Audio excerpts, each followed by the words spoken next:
Here we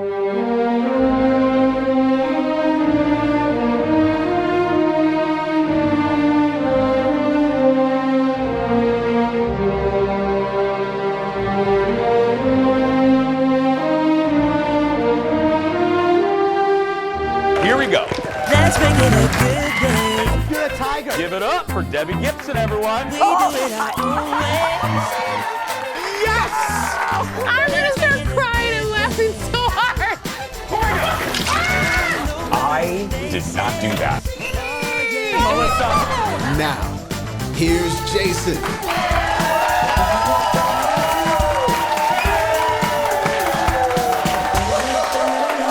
That happened. Hi, everybody. Hello, everybody.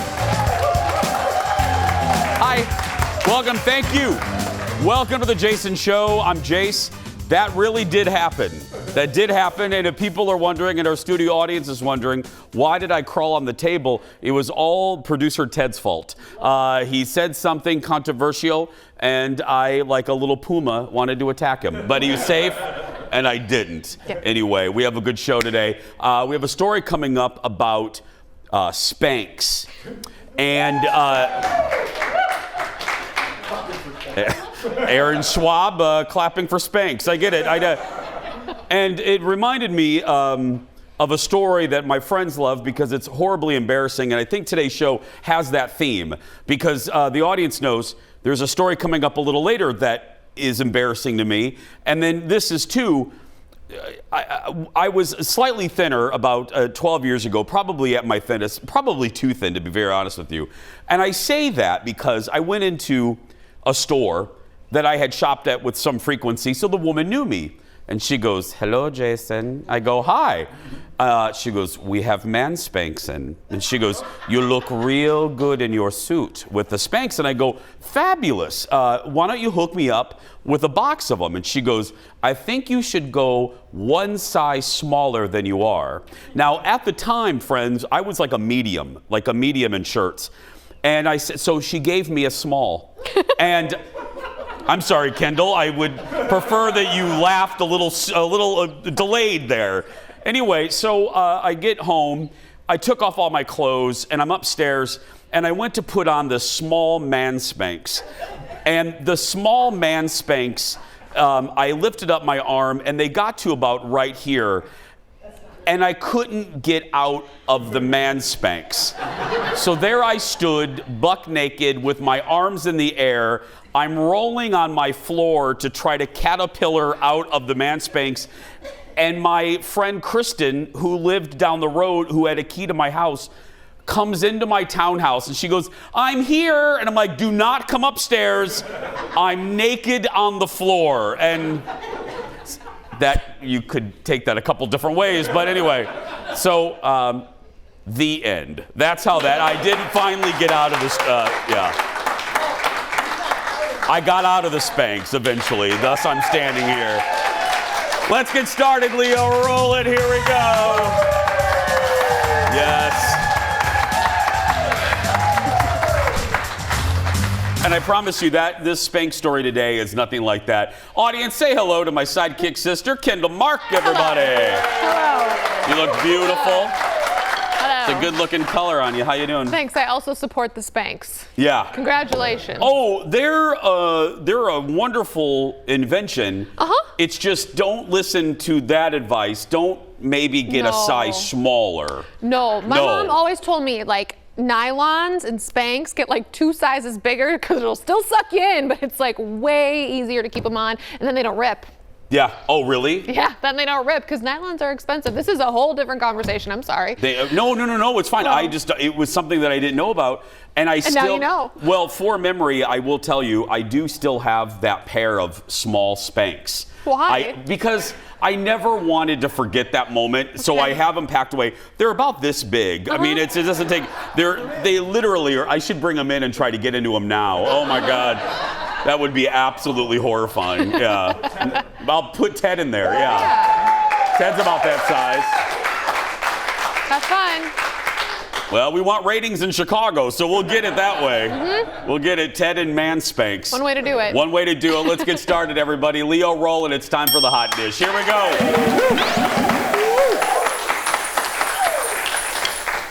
First up, season 2 of And Just Like That hits Max Thursday. And SJP, you know, they're all over the place advertising. She was on GMA this morning. It's a 2-part series of interviews. They made it very fancy. So you know they're going to save the good stuff for tomorrow. But we have something for you today. She talked about the impact of the show on society. Look at this. In the writer's room on our show has been from the beginning that if an experience didn't happen to one of the writers, if it wasn't a shared experience that was real, it could not be made up. And always saying it is taming it. Buying a place alone means you don't need a man. I don't. Everyone needs a man. It's biological destiny. Hello! Do you really want to be saying that? Your relationship is my greatest fear realized. Excuse me? I don't believe this. And did you feel you were a Samantha or a Miranda, or did you feel you were all of them? I think, gosh, you'd think I would be able to answer this question by now. I think I'm probably a mix of Miranda and Charlotte and Carrie. I think Samantha always had a sort of courage that I don't think I could muster or summon.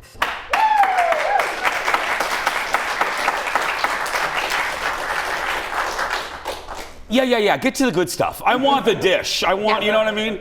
And how is it that Diane Sawyer looks exactly like she did in 1996? Diane has not aged a bit. She found the fountain of youth. Well, and you know what? Kudos to ABC. There are some networks that just when an anchor retires, because God forbid they're over 50 or 60, you never hear from them again. Good on ABC for having Diane continue to be a huge presence at the network. Anyway, I'm so excited about. I'm more excited, I think, about season 2 of And Just Like That than I was about season 1. Because I think they have course corrected. They listened to all the complaints. Please, God, help us all. I hope so. Because it was like they made a checklist of things that needed to fix from the original show. You don't need to fix it. It was a show that existed for its time. Tomorrow, on GMA, Diane will ask SJP about the return of Kim Cattrall. And she will say probably about 7 words on that. Yeah. Absolutely nothing. Nothing, yeah. Next in the dish. Society has reached a new low, really. Singer Bibi Rexha is What? Oh, I thought I pronounced it wrong. I'm like, I think I did it right after recovering. After taking a cell phone to the face during her concert this weekend. I'm not kidding. This is real. She was performing in New York City. Look at this, everybody. When the cell phone hit her. That is awful. She immediately rushed off stage and was taken to the hospital where she got stitches. So listen to this. The 27-year-old who threw the phone has been arrested and charged with assault. And this is what makes me want to throw something at him or her. This is real. You know what he told the authorities? He threw it because he thought it would be funny. Where's the asteroid? Seriously, I've given up. Where's the asteroid? Can you just hit us now? Just I've given up. Just where's the asteroid? That is awful. Let's not show it again. That's bad. Look at that. That poor thing. Why? It doesn't make it better. I'm sorry. It doesn't make it worse. It's just bad. But it almost makes it, doesn't it? Aren't you more infuriated that they're so flip about the reason, you moron? What's wrong with people? I think, who raised you? You know, were you raised by some owls in the forest? Owls would probably do a better job. Yeah. Anyway. I don't get it either. Like, would you ever go somewhere just like, I'm just gonna chuck my phone in someone's face? Well, I think it's because sometimes people think there are gonna be no consequences. So I hope that idiot is charged and charged and charged and charged with everything. You know what I mean? Well, because you see it now. You see it now. People are attacking comedians. They're attacking performers. That nutbag, just because he thought it would be funny, or maybe on TikTok. Right. Anyway, Next in the dish. Remember a few minutes ago I told you how I got caught in man Spanx? Well, here's a story I was referring to. Adele is raking in millions thanks to her Las Vegas residency, but it hasn't. Yeah, I've been trying to go. Girl, those resale tickets. Anyway, but it hasn't been all $2,000 for nosebleeds, FYI, yeah. Anyway, but it hasn't been all glamorous. I love Adele, just puts it all out there. Adele told fans this weekend that she's been working so hard that she's developed jock itch. Not a joke. I'm not kidding. And she said she took it further. She goes, girl, it's all about the Spanx. She goes, a Spanx, hot lights, and all that sweating. But there's no slowing down, though. Her residency has 5 more months to go. So, more Spanx. I don't know. The struggle's real. We've all been there. Yeah. Yeah. Chafing's a thing. Oh, my friend, I hope she won't mind me saying it. My friend Fallon from KDWB, you know, I go to the Disney parks a lot, and sometimes in the middle of Florida, I'm just going to say. It's hot. It's not real pleasant. Yeah. No. And there's like this deodorant stick that you put everywhere, like and it helps with the chafing. It's called like Chafe Away or something. I don't know. What is it, Aaron? Do you know what it is? Oh, yeah. It's a really fun name, but yeah. Girl, I put that on my face. I put it everywhere when I walk around the parks. I Yeah. could have used that in Colombia. I was, you're pregnant, you just get bigger.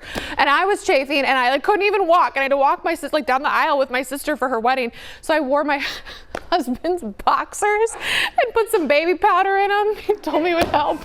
It worked. I love you, honey. Let's take a note of what we've talked about so far. Yeah. So I told you about caught a man Spanx.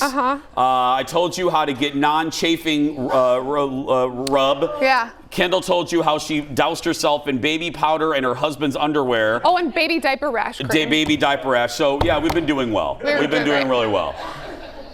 I promise. Yeah, I know. The show will get better from here, I promise. We'll be right back. Back in a moment.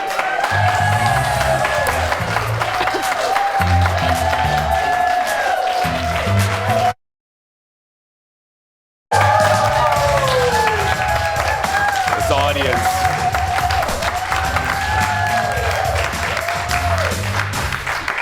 This audience today, they're my people, man. I love these, yeah.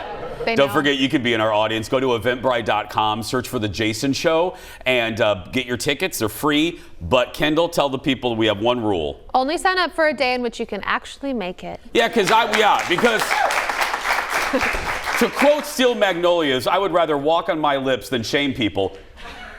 But we did have like 7 people who didn't show up today. So only pick a day you can come.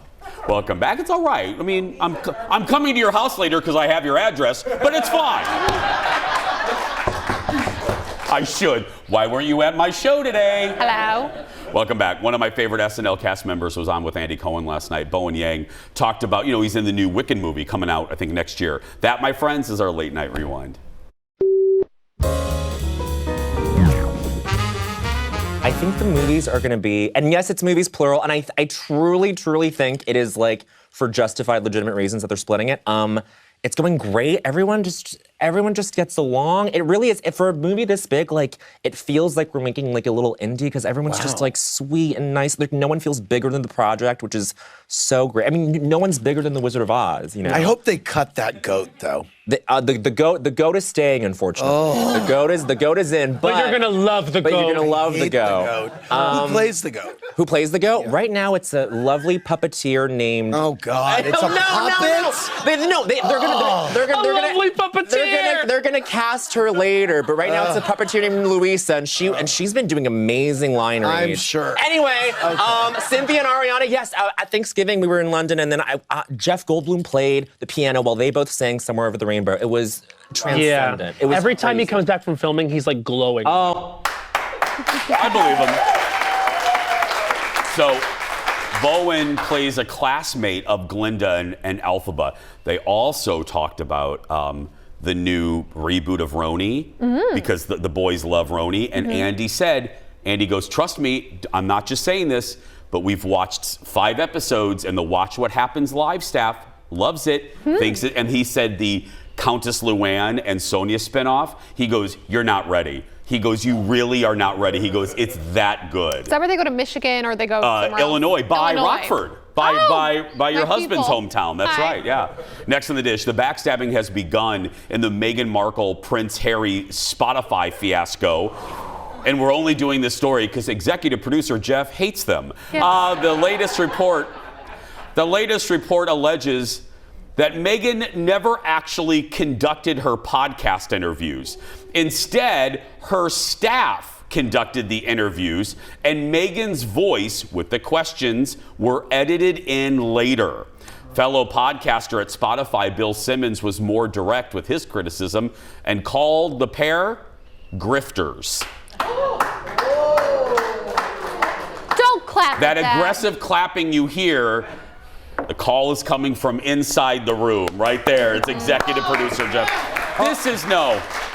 I don't believe this. This is a tabloid writer who hates her, hates him, because you're not going to do a podcast and not, that just seems ludicrous to me. It does seem too like they're just a little offended that this deal didn't work out, because two different people that have really spoken out are people who work for Spotify that have said like, oh, 12 minutes of work for $20 million. Must have been a nice payday. I mean, they're all just sound a little bitter. And I'll say it again.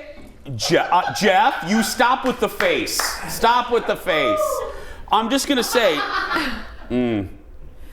Anyway, I have no problem calling them out. You know that. I'll call them out when I think they're being ridiculous. I just don't. I think this story's hogwash. I do. I think it is too. Yeah. Next on the dish, while Spotify axed its relationship with Harry and Meghan, they've inked a new deal with a different A-lister. Trevor Noah will get a weekly podcast on Spotify. Yeah, this will be good. You know what? Look, everybody has a podcast, but I'm excited for his. It will cover the hottest, quote, this is from the press release, the hottest and most captivating topics of the moment. Ooh. Trevor's podcast will not be exclusive to Spotify like other deals. He was looking for a new gig because he left The Daily Show last year. I didn't think he was going to be doing any gig with any regularity. I thought he was just going to maybe go on the road and take a break. But podcasts, everybody's doing one. The Smartless Boys have one. And speaking of that, have you listened to the Will and Grace watch-along one? No, I know. I don't even watch Will and Grace. I know you can shame me later. Have you ever seen an episode of Will and Grace? Like 5 minutes. I said you could get mad at me later. Oh, wow. Not only have I turned on you, but rows 2 and 3 of the audience have turned on you. They're done with me. No, all kidding aside, so this is Sean Hayes and Eric McCormick. It's called Just Jack and Will. And they rewatch every episode and with then insight. Talk about it. Oh. And Sean Hayes admitted, we did this story a couple days ago. Sean admitted he's never watched Will and Grace. He's never rewatched his show. Sean and I have that in common. That's right. Yeah. Well, Sean was actually on the show, yeah. Right. Next on the dish, reactions are pouring in for the new Mission Impossible movie. Can you believe this? It's number 7. It's the 7th. I didn't think it was that many. It's called Mission Impossible Dead Reckoning Part 1 Electric Boogaloo. That's an 80s reference. If you get it, 200 points for you. Here's a little bit of the trailer. The world is changing. Truth is vanishing. War is coming. It's been a long time, friend. You've no idea the power I represent. It knows your story and how it ends.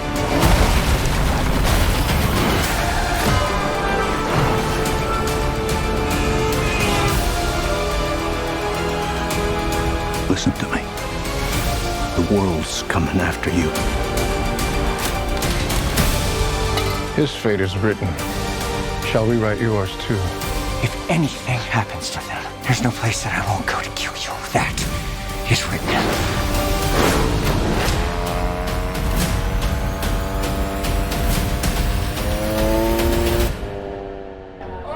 Oh! Wow. So, yeah, he did that stunt. He did. Anyway, critics so far say the movie is phenomenal, exhilarating, impeccably made. Mission Impossible Dead Reckoning Part 1 Electric Boogaloo hits theaters on July 10th.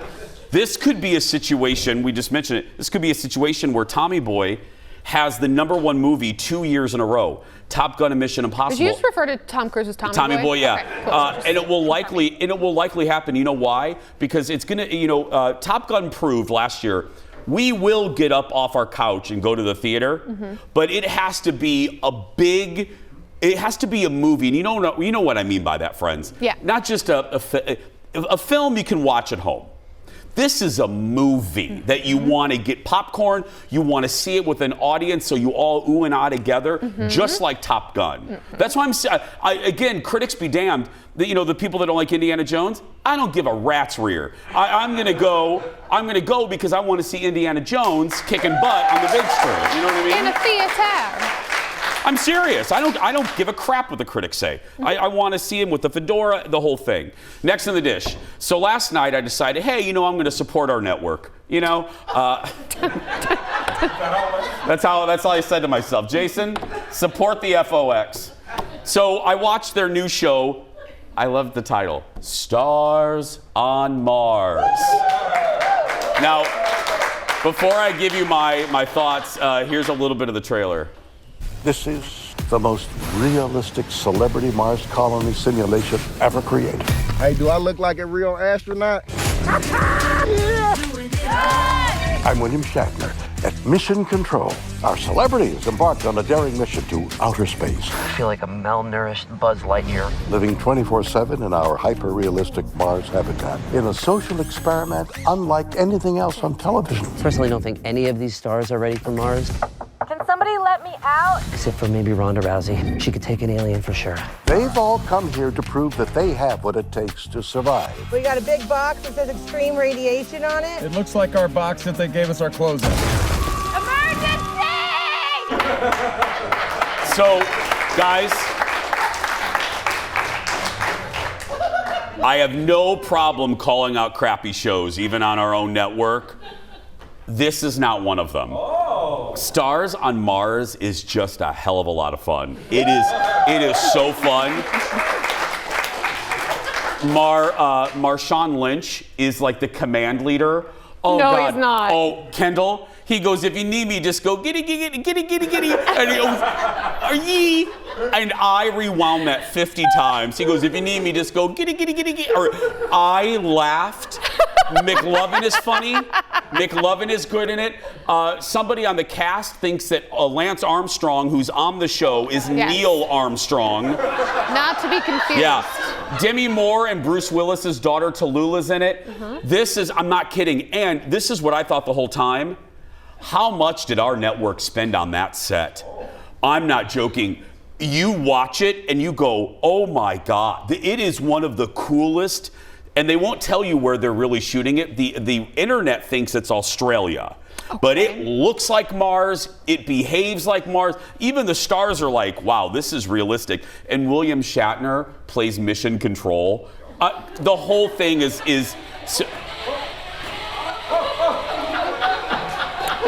what is that?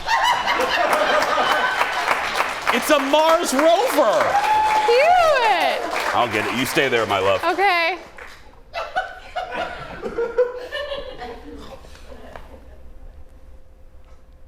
What is it? It's a gay bear. Yay!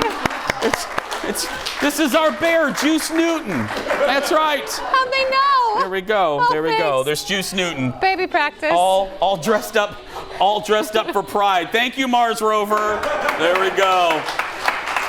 I love that. You know what's great about? Okay, first of all, no, we have the damn intern driving the Mars rover. Give it up for Mason. Okay. Wait. Mason, could you have it go that way, Mason? There we go. Can we get beverages on that thing to deliver to the audience? Yeah. New episodes of Stars on Mars hits Fox on Friday nights. You can watch it also streaming on Hulu. We're going to take a break. Stay right there. We'll be back after this. There's Juice Newton. Coming up, our Chicago road trip continues, and today it brings us to Wrigley Field, where I experienced one of the most embarrassing moments of my life, and I do mean that. And a little bit later, producer Ted is reviewing the 90 Day Fiance spinoff before the 90 days. Oh boy, that and more when we come back.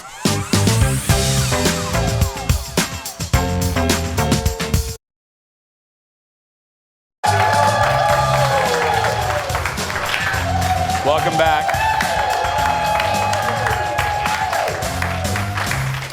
Hello, friends. It's been a few weeks now since our show started airing in Chicago. Hello, Chicagoland. And we're loving hearing from all of you new viewers. Go to our Facebook page. Let us know that you're new to us. We would love to hear from you. So in preparation for going to Chicago, we decided to do a road trip. We've been showing you, we have 15 stories to show you that we shot that weekend. And here is one of them. Wrigley Field is obviously a landmark, an institution in Chicago. So the Jason Show team decided, hello, we're going to go to a Cubs game. And a couple members of the staff, including photographer Eric and executive producer Jeff, had never been to Wrigley Field. And you should know, if you're new to us, Jeff and I have been friends for more than 20 years. And every minute of every day, we just make fun of each other. And that didn't stop once we entered the hallowed gates of Wrigley Field. Look. Going. Yeah.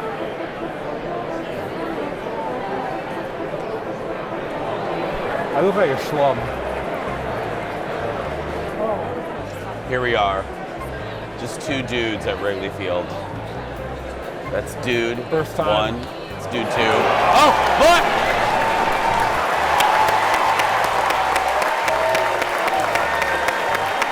You got a signal.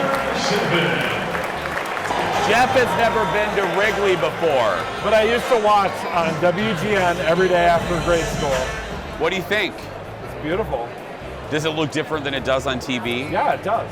Like the ivy is not as green, and it's a little more old-fashioned. Well, girl, it's spring. But it's cool. I love that you're judging the greenery of the ivory. I'm used to watching in summer.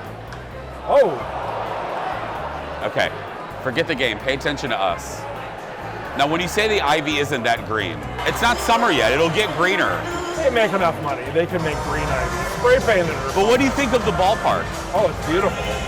I like how it's like old-fashioned in a good way. Target Field was built in 2010, so he's used to that. Fun fact. I've been to the Cubs spring training in Phoenix, in Scottsdale. Is that a brand new ballpark down there? Is that a fun fact? I guess it is. Very fun. Yeah. Have you had a Chicago dog yet? No, it's on the way. I know. I ordered it in the app. They have, even though this is a classic ball field, they have mobile ordering. The stuff will come right to Jeff. He ordered a hot dog on his very archaic iPhone, and it will come right to him. Did I order one of those baseball bat beers? I think you need a break from the beer and cocktails. Okay. Did you get a hot dog, Eric? Okay. That pitch clock is quick though, look at that. Yeah, it moves, the pitching, the clock works, man, it keeps it going. I like it. I love the new pitching clock. Let's get this going, we got stuff to do. Should we do a new segment called Jason on Sports? Yeah. I do like it, look, we can't mess around, 20 seconds, you gotta get the game going.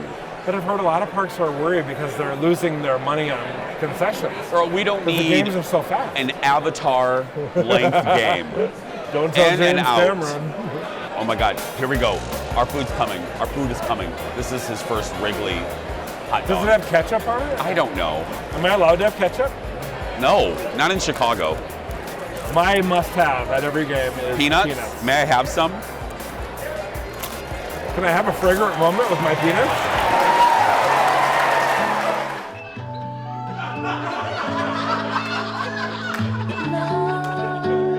I'll take it all, Lisa. Okay, settle down. The condiments are coming. You know I'm all about the condiments. I know.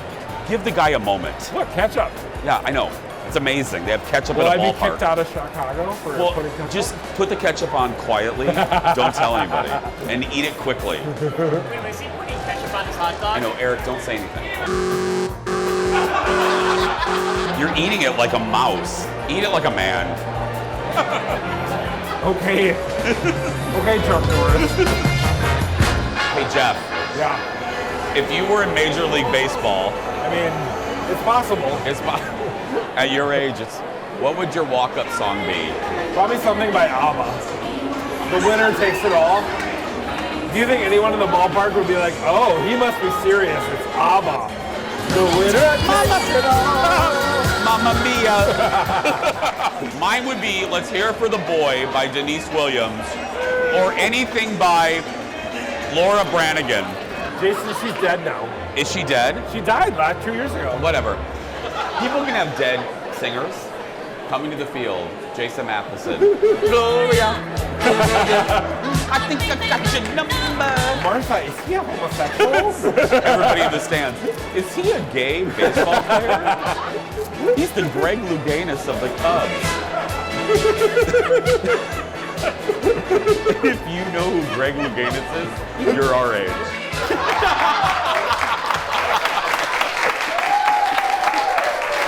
Oh, can I tell you? That was before, guys, we only had like 2 drinks at that point. But let me tell you, the end of that story that we did not capture, and it's been an ongoing joke ever since, is photography. So Jeff got his food lickety-split. He scanned the QR code. That guy was there in 2 seconds. Photographer Eric and I, we scanned our thing, ordered our food. We are still waiting for those hot dogs. They never came. So the rest of the trip, every time we'd be doing something, photographer Eric would go like this. Hey guys, could we swing by Wrigley and get my hot dog? Yeah. I'm hungry. I'm very hungry.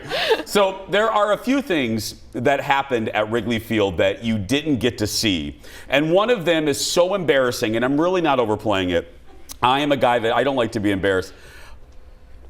You'll hear that story and the reaction on film when we come back. Back in a moment.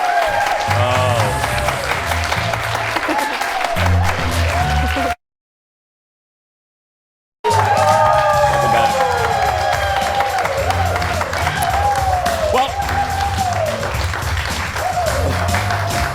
you just saw our Jason Show trip to Wrigley Field, but we didn't have time to show you everything that happened that day. And there's a moment that I'm still mortified about today. And it happened when we were in the legendary broadcast booth of Wrigley. Hello, it's where Harry Carey was. And so here's the deal. We're good friends. We're friends with former Twin and former Cub, the great Ron Coomer, and his wife Paula. And they were nice enough to invite us up to the broadcast booth. Paula said, if Ron can, you guys can come up. All joking aside, it was magical. I mean, hello, Harry Carey was in the booth next door. So we're up there, and obviously Ron is broadcasting as we're up there, so none of us are speaking. We're walking like turtles, okay? And then Ron's producer was nice enough to grab a pair of headphones and put them on me so I could hear the broadcast and him calling the game. Well, the Cubs weren't doing well that whole game, but then they took the lead, and the moment this home run happened, I screamed. And this happened. Because I would look for that slider and hope that he leaves one in the middle of the plate or up and out over the plate.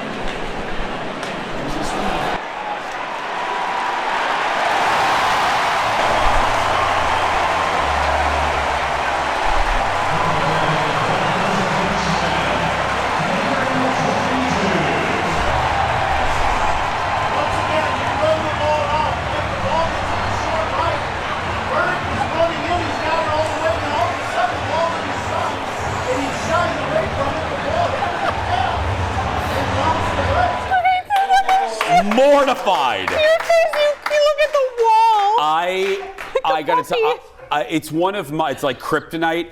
I do not like to be embarrassed. I don't like if we're in a public setting and someone's really loud. I get secondhand embarrassment. And I felt so bad because Ron and Paula were so nice to invite us up there. Because I love them and I know better. Did you see my husband's face? Everybody and my best friend Lisa, if anybody in that room should know to keep your big mouth shut, it's me! And I screamed to the top of my lungs. Ron said later, he goes, Jace, I didn't mind because you were rooting for the Cubbies. Now, Ron and Paula's generosity didn't stop there. They always hang out at bleachers right by Wrigley Field. And they were nice enough to invite us to hang out with them for a little while. And Ron let me wear his World Series ring. And let me tell you, this thing weighed it weighed about the size of two large dogs. It was giant. Look at that. Oh my gosh. Look at that. I'm not joking. It is that heavy. I don't know how Ron doesn't tip forward wearing it, but it was such a great moment. We had so much. Oh, there's Paula. Love you, Paula. But they were so nice to us and treated our whole crew just wonderfully. If you ever get a chance, if you're watching us from Seattle or Wisconsin or Minnesota, there's nothing like a Cubs home game in the great Wrigleyville. So thanks to everyone that we met that day. We're going to take a break. We'll be right back. Back in a moment.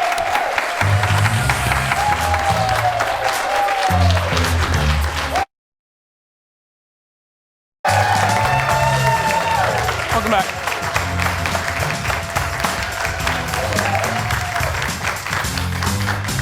Yesterday, we chatted with Misha Johnson about the new season of 90 Day Fiance before the 90 days.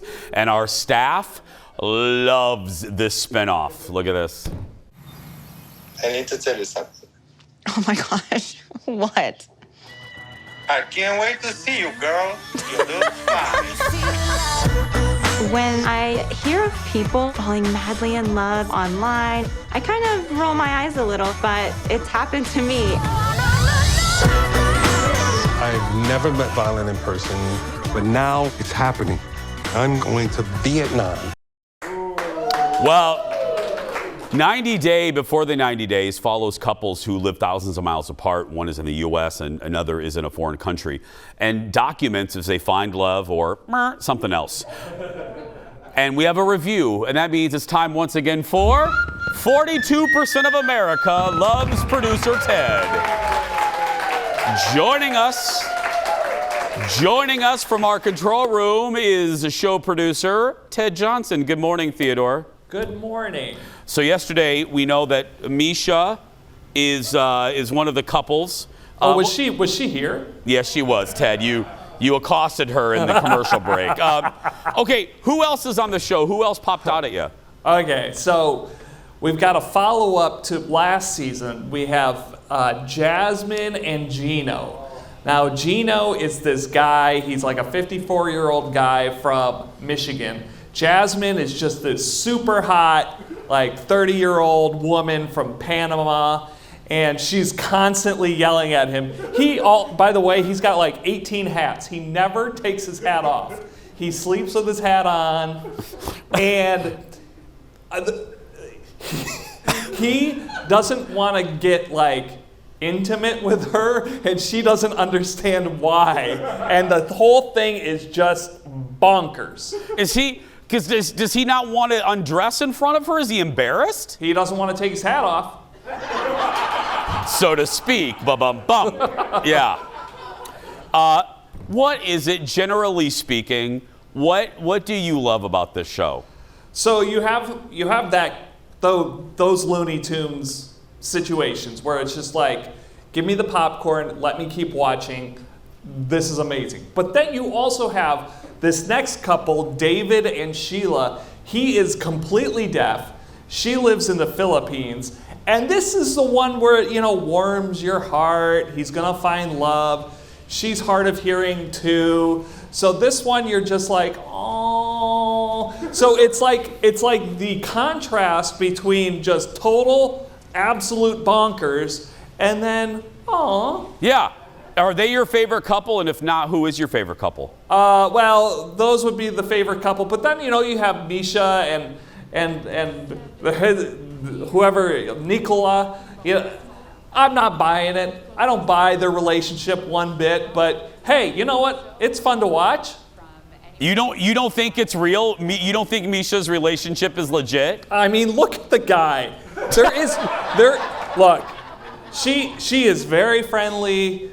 She had this big conversion moment in her life. I respect that. I understand that. But you know what?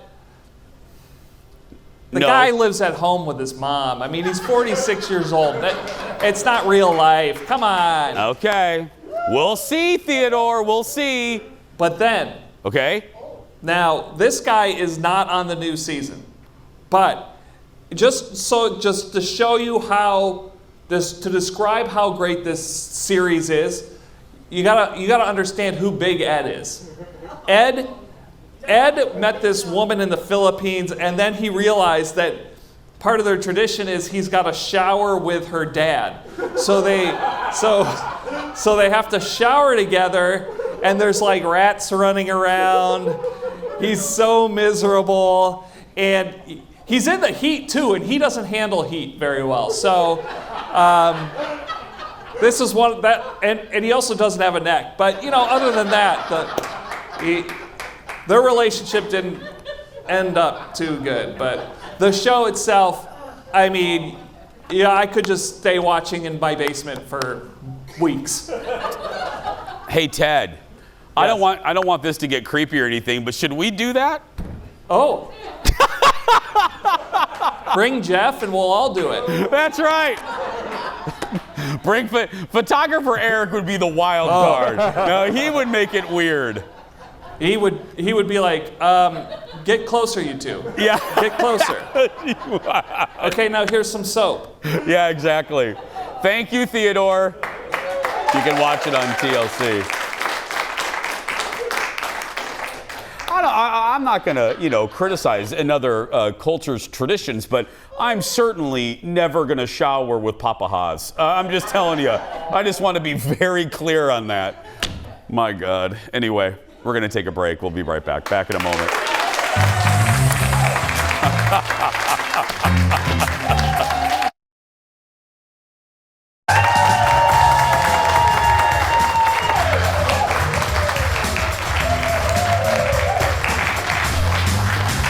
It is time for the world's shortest segment. Today, get ready to live in the post-apocalyptic world from the hit show The Last of Us. Universal Studios is creating a haunted house based on the video game / TV show. It will be a part of the uber popular annual Universal Halloween Horror Nights. Fans will follow in the footsteps of the two main characters trying to survive against the clickers. That's right. Horror Nights happens in Universal Studios Hollywood and Universal Studios in Orlando, and it will kick off in September. And girl, I will be there. We'll be right back. Back in a moment. Yeah. Uh-huh.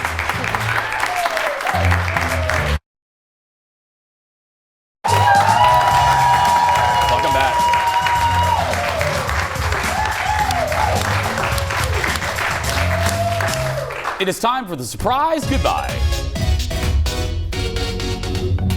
So we don't know what's in this segment until I read it live right now. Today, a toddler being dubbed a snack bandit, not a snake. Either. Kendall? Read. See, I told you I don't read until now. By her parents. Watch this. Dylan, I know you did not pull a chip from underneath your shirt. That is beyond greedy. Are you serious?